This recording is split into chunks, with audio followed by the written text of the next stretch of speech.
de moléculas del medio ambiente dentro de nuestro organismo con el fin de construir estructura y obtener energía. Buena definición, me gustó. Bueno, esa es la definición, podemos decir, que es la nutrición. Entonces, implica todo ese estudio de cómo esas estructuras ingresan a nuestro organismo, se distribuyen, se construyen. Entonces, así aparecen un par de palabras interesantes. A ver hasta dónde me llega el pizarrón. Acá no. Espérense un cachito. A ver. Ahí.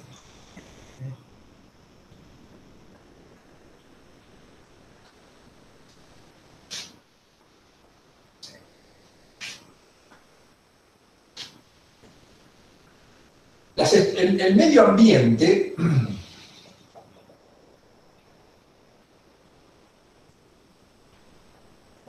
¿qué entendemos por medio ambiente? Bueno, aquello externo a nuestro organismo o externo a un organismo vivo. Entonces, en el medio ambiente nosotros obtenemos estructuras que cuando hablamos de nutrición vamos a llamar nutrientes. Estos son estructuras químicas. Moléculas. Estructuras formadas por átomos. Estos nutrientes van a ingresar a nuestro organismo y para ingresar a nuestro organismo utilizan básicamente un aparato, que es el aparato digestivo.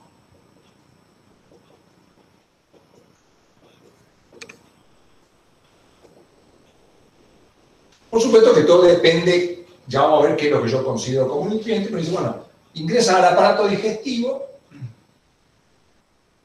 y dentro del aparato digestivo va a empezar a ocurrir una serie de cambios químicos. O sea, esos nutrientes van a ingresar una serie de cambios que llamamos, una serie de reacciones químicas que llamamos digestión. Estas son reacciones químicas.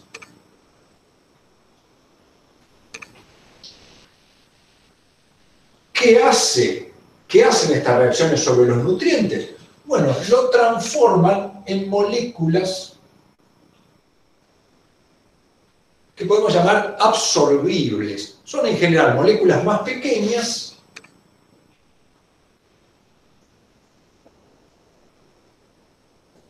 que las que ingresaron y que son absorbibles.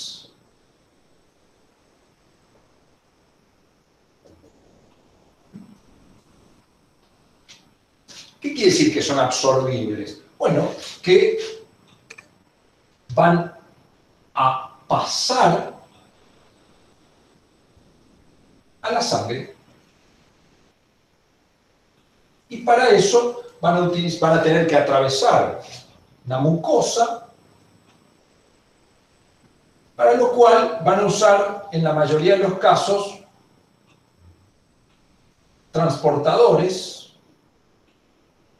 que pueden ser de los que ya aprendimos, ¿no es cierto? Pueden ser mecanismos de difusión facilitada, que sería pasivo, o mecanismos activos, como bombas, cotransporte, contratransporte, e inclusive podría atravesar la membrana sin requerir ningún transportador, y por lo tanto estaríamos dentro de un transporte de tipo pasivo y difusión simple. Esperen que doy ingreso a una luz. Una vez que esas moléculas pequeñas, las voy a abreviar así, estas moléculas pequeñas pasaron a la sangre, de ahí entra un mecanismo de distribución. La molécula dentro de la sangre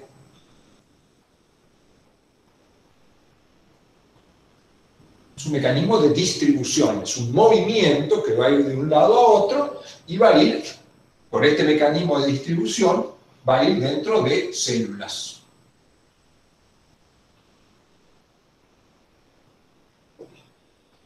Para que esa molécula pequeña que estaba en proceso de distribución entre a la célula, acá necesita también transportadores de los que ya estudiamos.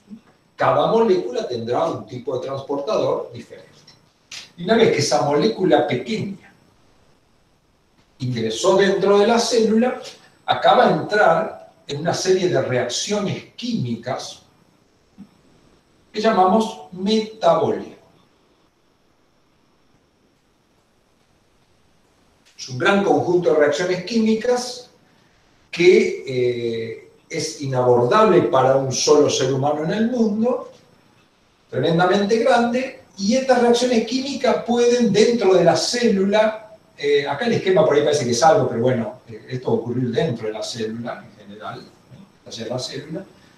Estas reacciones químicas en general pueden terminar construyendo moléculas más grandes,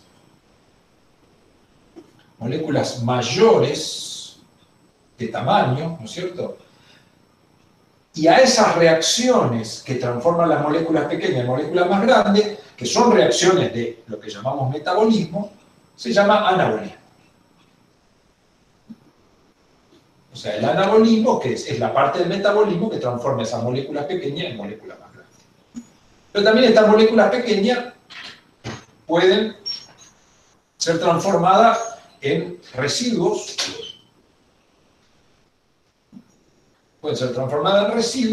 y en este proceso que son transformados en residuos generan energía. Y a esto lo llamamos catabolismo. Y esta energía que se genera en el catabolismo, uno dice, ¿para qué la uso? Y bueno, la uso, acá se me termina el pizarrón, esta energía la uso para este proceso, que es el proceso anabólico de construcción, y también lo voy a utilizar para otras dos cosas, que son el transporte activo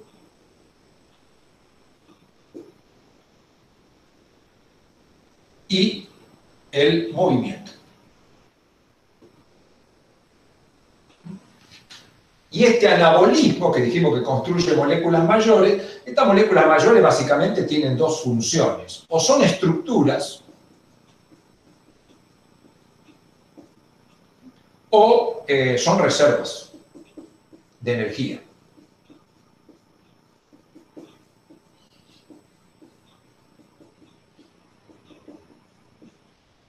Acá, por ejemplo, ustedes ya han estudiado bastantes cosas. Pongamos un ejemplo. Me como un trozo de carne. La carne tiene un alto contenido de proteínas. Esas proteínas van a ingresar, las mastico en el aparato digestivo. Hay todo un proceso de digestión que está llevado a cabo obviamente por enzimas.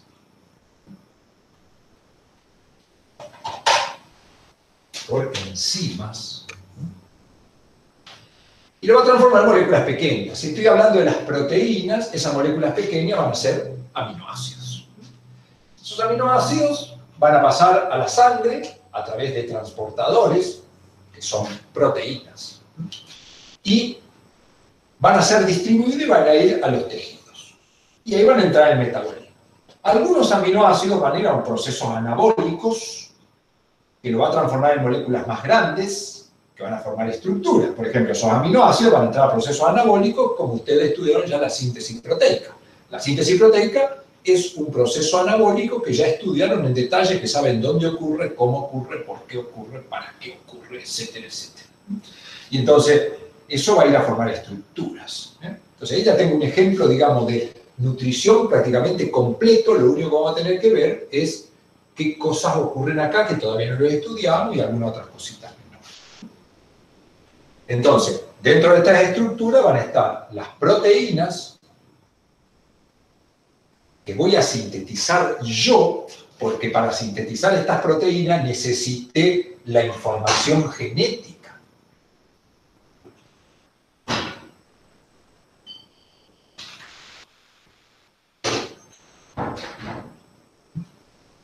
Esta mañana le respondí un mail a Agustina que me preguntaba, ya me voy a acordar cómo era la pregunta, pero interesante, que me dio un poco de miedo, porque ese tipo de preguntas da miedo cuando un alumno lo hace, pero hablaba de dentro de los nutrientes las proteínas, que decía, bueno, los alimentos aportan proteínas, Y Agustina me dice, no, pero los alimentos en realidad no aportan aminoácidos. Es cierto lo que dijo ella, me abrió los ojos. Es decir, dentro de los nutrientes hay proteínas, pero lo que nos aporta a nosotros la proteína son los aminoácidos, no la proteína, porque esa proteína que yo como fue construida por otro organismo vivo con otra información genética y por lo tanto a mí no me sirve.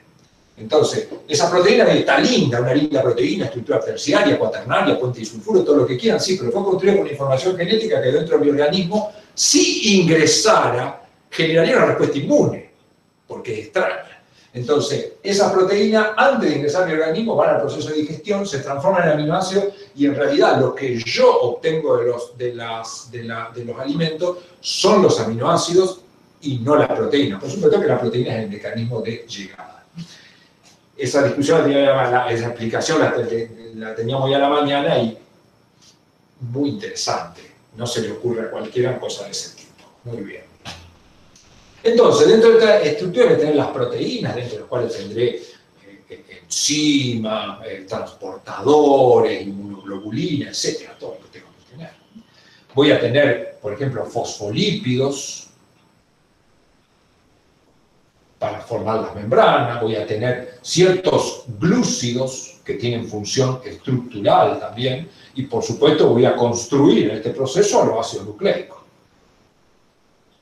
Ahí tienen ustedes otro proceso anabólico que ya estudiaron. Es decir, ustedes pueden explicar tranquilamente dentro del anabolismo ya dos procesos, que son la síntesis proteica y la síntesis de ácido nucleico, ADN y ARN. O sea que ya llevamos un camino interesante. Y después puedo construir reservas energéticas. Dentro de las reservas energéticas, nuestro organismo tiene dos reservas energéticas. Unas que son los lípidos, que se llaman triacilgliceroles, y otro que son glúcidos, que se llama glucógeno. Glucógeno. Estas dos estructuras no tienen función estructural, lo que tiene función es depositarlo como energía. Entonces yo, estas reservas energéticas que guardé, cuando no me llegan moléculas de acá para producir energía, estas reservas energéticas las mando al catabolismo y sigo obteniendo energía. Por eso yo puedo pasar. ¿Alguien preguntó algo? Yo, Virginia. Sí. Profe, ¿dónde se almacena? ¿En la célula? Sí, todo esto ocurre dentro de células. Tanto triglicéridos como glucógeno. Ya vamos viendo todo esto. Esto es muy general como para arrancar hoy, ¿no es cierto? Pero vamos viendo todo esto. Todo esto ocurre dentro de células y de diferentes células. Por ejemplo, los triacilglicéridos se depositan en el adipocito, que es la célula del tejido adiposo, tejido conectivo que ya hemos estudiado, especializado en almacenar energía. El glucógeno se almacena en el músculo estriado, que también conocemos, me quedé sin pizarrón ahí, músculo estriado, no se ve eso. ¿O sí? Ah, esperen porque tengo que ver. Se ve, profe. ¿Se ve? Ah, pues yo tengo una barra ahí que me aparece, bueno, una barra de cómo estoy. Se ve, bien. En el músculo estriado y en el hígado. Y tienen función, ambas tienen función, ya vamos a estudiar. Esto que empezamos a estudiar ahora, se sigue estudiando en el segundo año, en trabajo y tiempo libre, o sea, hay un rato largo para trabajar sobre esto. Entonces, esa es la visión general.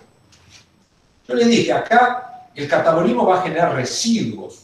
¿Cuáles son estos residuos? Bueno, el residuo más importante que generamos es dióxido de carbono.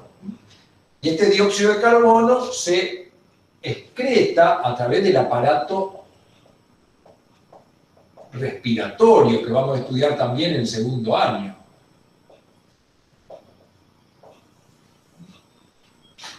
Con otro colorcito.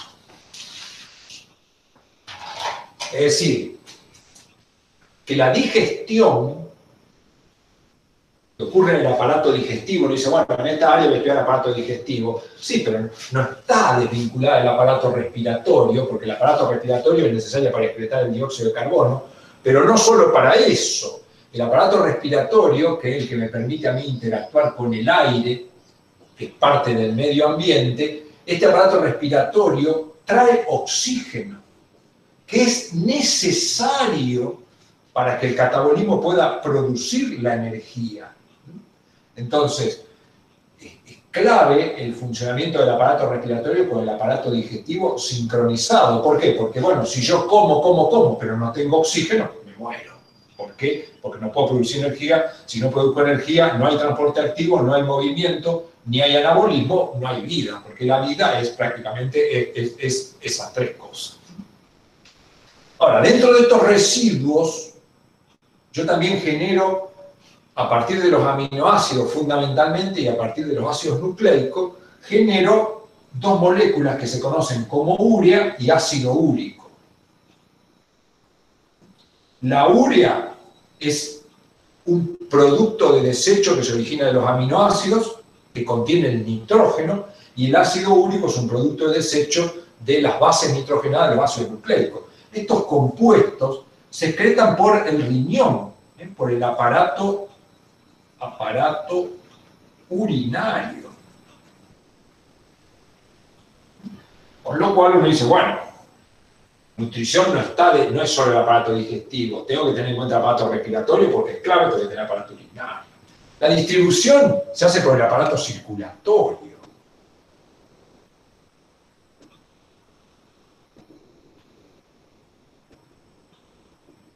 ¿No es cierto?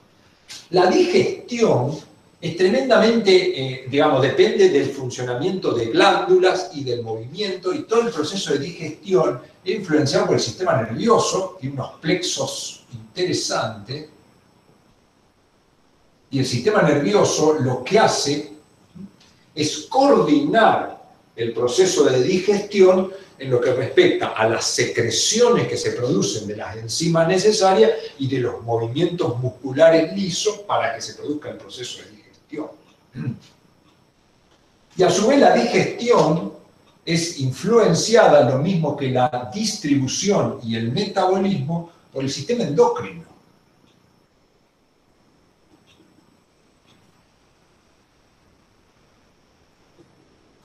El sistema endocrino secreta hormonas que influyen cómo se distribuyen los nutrientes, a qué células van, cómo se metaboliza y cómo se produce la digestión.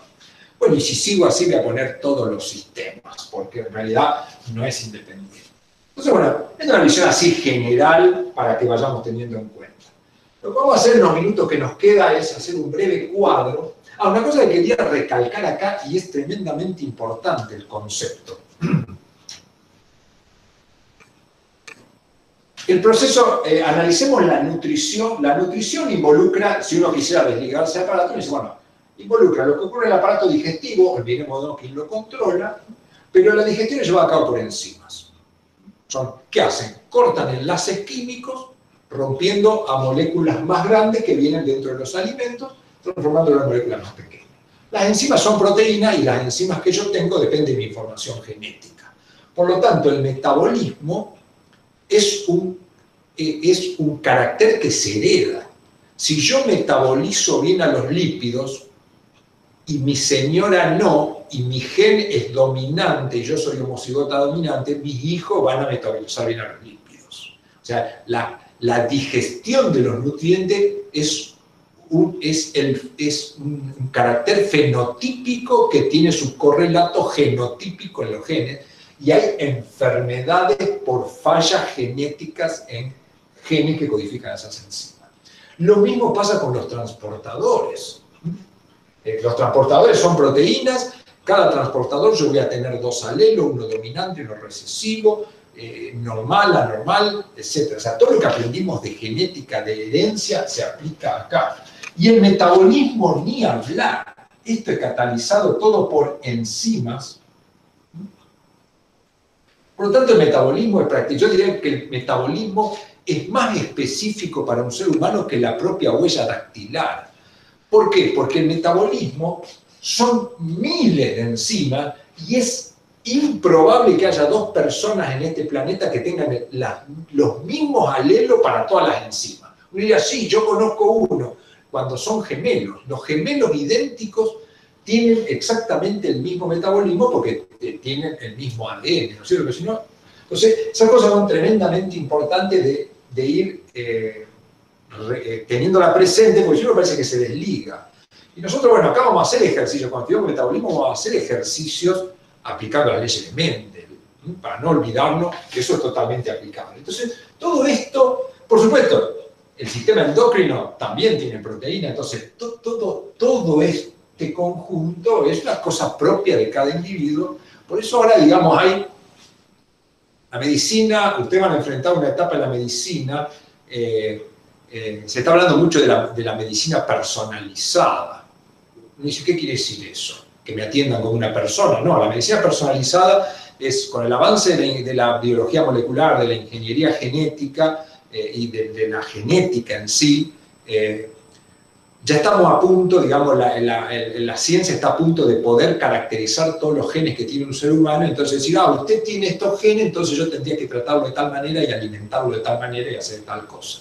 Entonces eso es la medicina personalizada o medicina de precisión, que se está hablando mucho.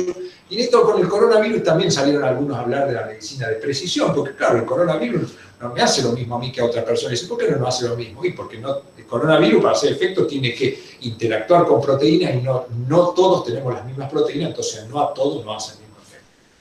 Entonces, no nos olvidemos lo que aprendimos de genética, es clave para entender este tipo de cosas.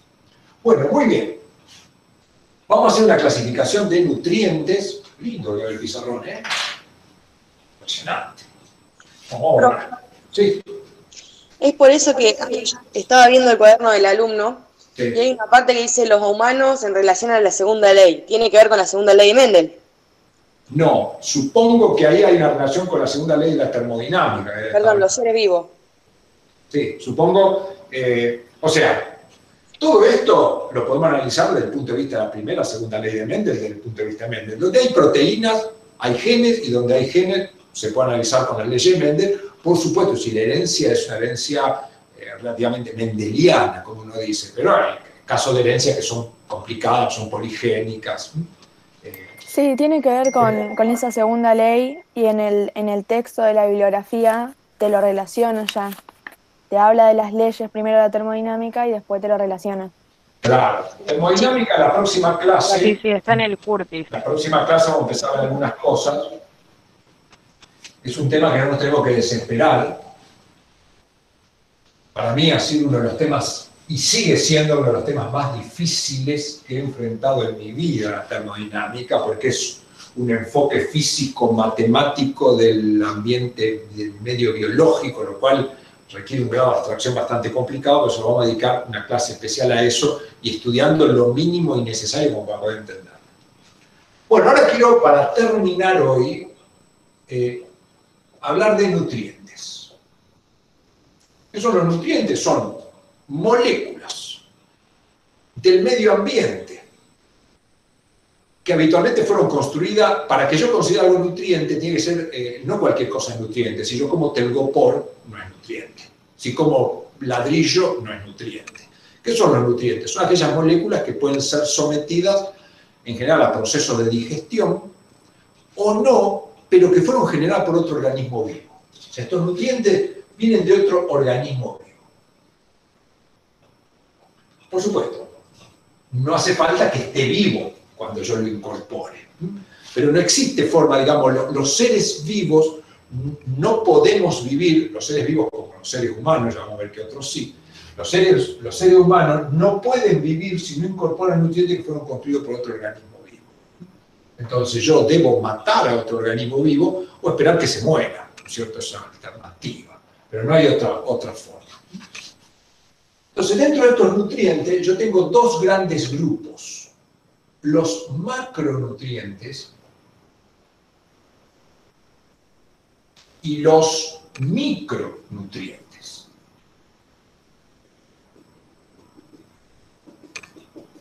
¿Con qué tiene que ver este macro y micro? Macro es grande, micro es pequeño. Pero no tiene que ver con el tamaño de la molécula, sino con la proporción que yo encuentro en los alimentos. Los macronutrientes son los que hay mucho en los alimentos y los micronutrientes los que hay poco. Y siempre me pregunta el alumno, ¿y qué es mucho y qué es poco? Es difícil decir, pero para recordar más o menos, un macronutriente, si la cantidad es mayor al 1%, o sea, si yo tengo un alimento donde algo está más del 1%, del 2, el 3%, digo es un macronutriente. Si es menor al 1%, digo es un micronutriente. Pero es una división para tener una idea. Una idea. A los macronutrientes, por su estructura, yo los puedo dividir básicamente en 3 grupos. Los glúcidos, los lípidos, Profe, sí, y las proteínas. una Sí, proporción Agustina, de... creo que Agustina lo pregunta, ¿no? No, yo. ¿Quién es? Lara. Ah, claro, sí. ¿Sería una proporción que está en el alimento o lo que podemos sintetizar? Porque, por No, ejemplo, estoy acá hablando de los alimentos, sería la proporción que encuentro en los alimentos. Es decir, macronutrientes y micronutrientes son cosas externas a mi organismo que ingresan por la boca si estoy haciendo una alimentación enteral por la boca, porque en alguna etapa de la vida uno puede estar internado y me están haciendo una alimentación que se llama paraenteral, que no está entrando, digamos, por el aparato digestivo, sino que a lo mejor me están alimentando por vía sanguínea. Pero hablamos siempre de nutrientes cuando nos referimos a moléculas que ingresan a mi organismo con fin de generar energía o con el fin de generar estructura. ¿Está bien? Sí. Doctor, ¿le puedo preguntar algo? Sí. Por favor, Pilar habla. Una consulta. Ahí cuando usted estaba explicando, cuando hablamos de los nutrientes, ¿sería de los consumidores y de los productores o autótrofos y heterótrofos? ¿O no está relacionado? Sí, está relacionado a eso, pero ese tema no lo meto hoy para no complicarlo, lo vamos a ver en la próxima clase. Bueno, está bien, no hay problema. Y otra pregunta. Sí. Los nutrientes, ¿podemos decir entonces que son esenciales porque nuestro organismo no los sintetiza, sino que los tenemos que adquirir? Algunos nutrientes son esenciales y otros no lo son. Uh-huh. Es Las decir, vitaminas, por ejemplo, son esenciales. Claro. En los nutrientes yo clasifico como nutriente esencial. Esto es un tema, si tuvieron los exámenes, yo se lo pregunté a algunos chicos de otros días y no lo tenían claro. Un nutriente se considera esencial si lo necesito, pero no lo puedo sintetizar. Eso es un nutriente esencial. Por ejemplo, la vitamina. Las vitaminas son necesarias para mi organismo y ustedes ya saben varios lugares que usan vitamina. Por ejemplo, la vitamina A junto con la rodopsina en el ojo, ¿no es cierto? La vitamina D que se sintetiza en la piel por acción del sol sobre el efecto del calcio. La vitamina la necesito, pero no la puedo sintetizar, entonces es esencial. En cambio, por ejemplo, el almidón, yo lo necesito al almidón. Dice, ¿por qué lo necesito? Y sí, lo necesito porque tengo que sacar energía de ahí. Pero yo puedo sintetizar una molécula similar, por lo tanto el almidón no es esencial, yo podría vivir sin almidón. Pero todo lo que incorporo siempre es necesario. O sea, algo que yo lo necesito, pero el término de esencial o no es si lo puedo sintetizar o no. Eso hay que tener cuidado, porque por ejemplo dice, bueno, el telgopor, yo no lo puedo sintetizar. Pero no es esencial. ¿Por qué? Porque no lo necesito. Es decir, yo no tengo que comer telgopor. Dice, pero no lo puedes sintetizar, es esencial. No, pero sí. Para que sea esencial tiene que cumplir las dos condiciones, que lo necesite y que no lo puedo sintetizar. Eso vamos a seguir trabajando sobre los términos. Claro, como vimos en UP1 con los aminoácidos. claro. Por eso yo quería saber eso, si en realidad entonces, como usted está diciendo, sería que los nutrientes, algunos son esenciales y otros no son. Claro, sí, exactamente. Claro. Ah, Hay nutrientes que podría vivir toda la vida sin ellos. Por ejemplo, uno dice alanina, el aminoácido alanina. Pero a mí puede suprimirme la alanina de todos mis alimentos y decir, bueno, no tener nada de alanina, y yo me río. ¿Por qué? Porque me dice, pero ojo, porque la alanina la va a necesitar. Cada vez que el RNA de transferencia tenga el codón de alanina, bueno, va a poder sintetizar la proteína. Yo le digo, sí la puedo sintetizar. ¿Por qué? Porque mi anabolismo es capaz de sintetizar alanina. Entonces, aunque no esté en los nutrientes, yo lo puedo sintetizar. Y a los semi-esenciales, o sea... ¿Cómo? Y los semi-esenciales, No, los consideran. lo que es semi-esencial es esencial en algún momento de la vida. Por eso, Claro. cuando nosotros decimos que es semi-esencial, es porque yo en algún momento se transforma en esencial. Entonces, para Como por simplificar, ejemplo, yo siempre lo que le aconsejo a los alumnos siempre, aquello que en algún momento yo lo necesito y no me alcanza mi síntesis, es esencial. Profe, como Lo por ejemplo, semiesencial normalmente lo aminoácidos. definimos así, es aquello que necesito, que puedo sintetizar, pero que en alguna etapa de la vida no me alcanza ese proceso de síntesis. Que, por ejemplo, bueno, ocurre con la síntesis de algunos aminoácidos. Yo, por ejemplo, Colicitina y arginina, creo que claro, era. arginina y histidina yo los puedo sintetizar tranquilamente y vivo tranquilamente, pero si un día me embarazo, ya no me alcanza. Claro, Claro, yo en la tenía unidad, mal entendido. en la O en unidad la 6, pubertad, por ejemplo, que necesito claro, mucha cantidad, no me alcanza. ahí en la unidad 6 Sería, es por como que ejemplo, se el pone ácido todo. fólico. ¿Cómo? Sería, por ejemplo, el ácido fólico. Claro, con alguna vitamina pasa lo mismo también. Alguna vitamina yo puedo sintetizar una fracción, pero no me alcanza. Por ejemplo, la vitamina K. O muchas veces la vitamina D. Yo la vitamina D la puedo sintetizar en la piel. Pero si vivo en Noruega, donde no me alcanza el sol, se torna esencial porque no alcanzo a sintetizarlo. Entonces, ese es el concepto de semiesencial. Es algo que no me alcanza mi mecanismo de producción en toda la etapa de la vida. Entonces, eso lo llamo semiesencial. Bueno, sigo con esto porque si no, no lo voy a terminar. Entonces, glúcido, lípido y proteína son macronutrientes. ¿Cómo puedo definir un glúcido hoy? Como un macronutriente compuesto básicamente por carbono, hidrógeno y oxígeno. Esa sería una definición sencilla del 28 hoy. Del 28, cuando terminemos esto, vamos a tener definiciones más complicadas. Bueno, diría, ¿qué es un glúcido? Un macronutriente que está formado básicamente por carbono, hidrógeno y oxígeno. ¿Qué es un lípido? Un macronutriente que está formado básicamente o fundamentalmente, va siempre la palabra fundamentalmente, por carbono e hidrógeno. ¿Y qué es una proteína? Un macronutriente formado por carbono, hidrógeno, oxígeno y nitrógeno. Fundamentalmente. Le puedo agregar azufre si quiere. Esa es la definición. Muy bien. Dentro de los glúcidos, yo tengo varios tipos. Entre los nutrientes, tengo lo que se llaman disacáridos y polisacáridos. En general, no hay entre los nutrientes monosacáridos, pero los voy a poner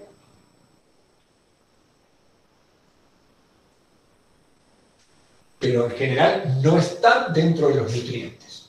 Estos sí. Vamos a definir qué es un disacárido. Bueno, a esto vamos a abreviarlo así. Monosacárido. ¿Qué es un disacárido? Dos monosacáridos. ¿Qué es un polisacárido? Muchos monosacáridos. ¿Y qué es un monosacárido? Es el glúcido más pequeño, que puede estar formado por 3, 4, 5 o 6 átomos de carbono.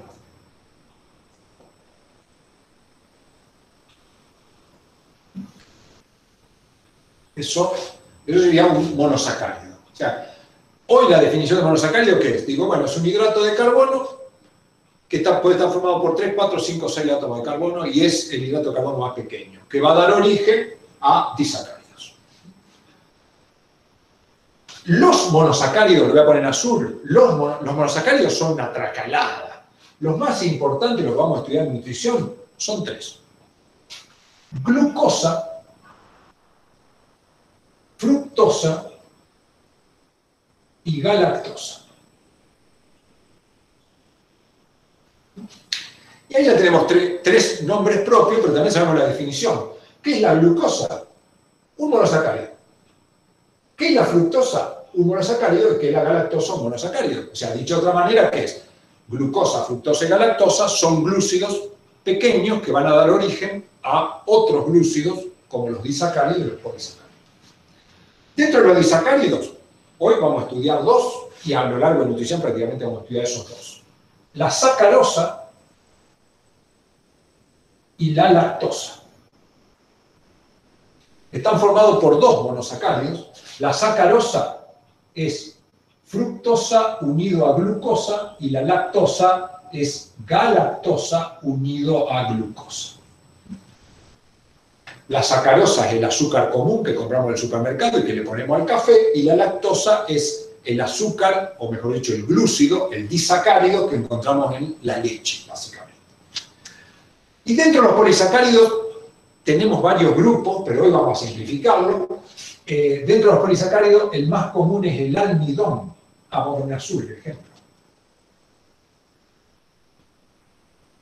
el almidón y la celulosa. Ambos están formados por glucosa.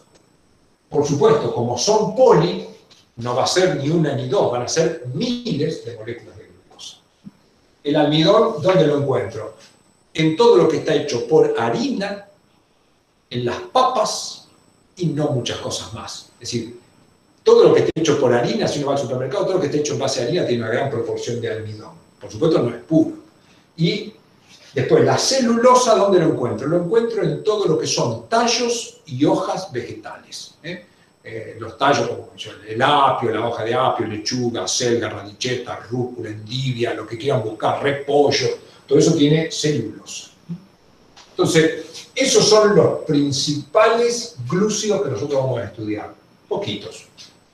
3 monosacáridos que habitualmente no están en los nutrientes, sino que forman parte de los nutrientes, pues sacarosa, lactosa, almidón y celulosa. Hay otros, sí, por supuesto, pero en menor proporción, y en algunas cosas los libros por ahí hablan mal de algunas cosas. Por eso vamos a concentrar en esto.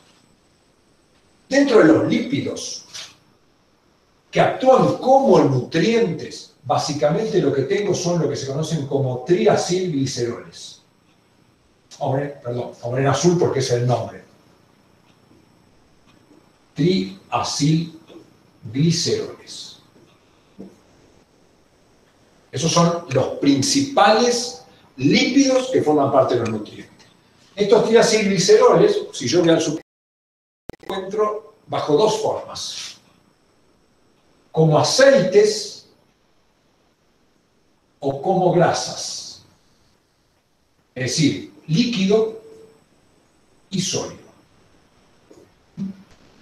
Aceite de girasol, de uva, de soja, lo que quiera, eso es triglicérido prácticamente puro. Y las grasas, bueno, la grasa blanca que tiene la carne, la manteca, la margarina, el jugo bovino, los quesos tienen una gran cantidad también de grasa.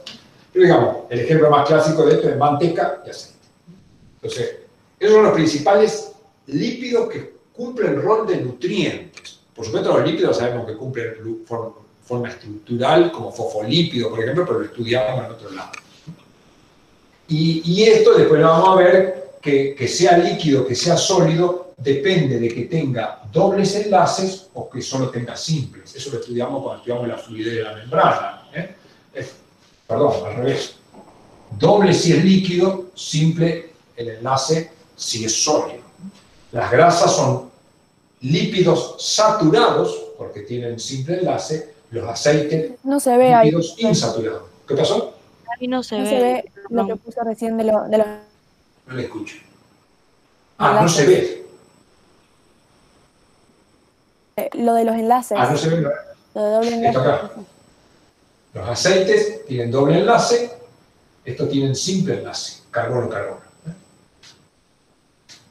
¿Hasta acá se ve? ¿Sí? Muy bien. Sí, se ve ahí justo. Donde... Bueno, y las proteínas, ya somos expertos en proteínas. Las proteínas son biopolímeros de aminoácidos unidos con unión peptídica, que pueden tener una estructura primaria, secundaria, terciaria, cuaternaria, que pueden ser proteínas simples o conjugadas, etcétera, etcétera. La proteína, podemos escribir un libro. No tenemos mucho que decir. Y por supuesto, estas proteínas van a estar, como dijimos recién, van a contener aminoácidos esenciales y aminoácidos no esenciales. Yo cuando salgo a la búsqueda de alimento, me interesan mucho aquellas proteínas que tengan aminoácidos esenciales. Y en general las proteínas que tienen aminoácidos esenciales son más caras que los que no lo tienen. ¿Por qué? Son más caras porque para nosotros son más valiosas. Entonces, no es lo mismo comprar un alimento que tenga proteínas con todos los aminoácidos esenciales con una que tenga parte de los aminoácidos esenciales. Y a su vez después va a tener que ver también el costo, ya vamos a analizar esto, el costo, hablo costo de peso, con el nivel trófico en el que se encuentra en la escala alimentaria en lo que yo estoy comiendo. No es lo mismo comer una vaca que comer un grano. Entonces, ahí, por eso vamos a ver desde el punto de vista termodinámico. Y los micronutrientes, así termino con esto. Tenemos las vitaminas. Esto como para ir armando la idea y empezar a definir cosas. Acá tenemos las hidrosolubles,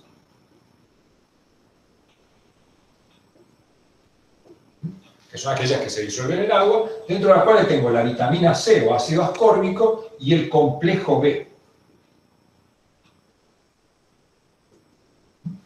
que son varias que ya vamos a ir estudiando.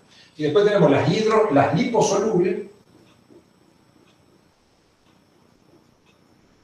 que tenemos A, D, E y K. Y después, dentro de los micronutrientes, acá, minerales.